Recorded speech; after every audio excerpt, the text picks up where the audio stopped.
In Episode 9, we explored a 4-step process for planning a single unit. And after hearing that, it's natural to start wondering how to plan a year-long writing curriculum. So we'll address that now in Episode 10.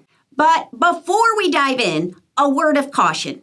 As much as we love a plan, a pacing guide, a scope and sequence, I encourage you not to rush into this the first year of a focused writing initiative. A curriculum map isn't helpful if you don't have regular time set aside for writing, or a clear understanding of effective mini-lesson instruction, or a grade-level sequence of essential skills to teach within each mode. These are the top 3 priorities.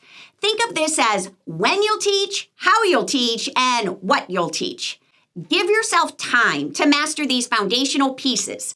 Consequently, for the first year or more, stick with your existing curriculum map, your previous scope and sequence, or whatever framework has guided your writing instruction in the past. Be mindful of your own cognitive load and give yourself time to master these 3 priorities before adding more.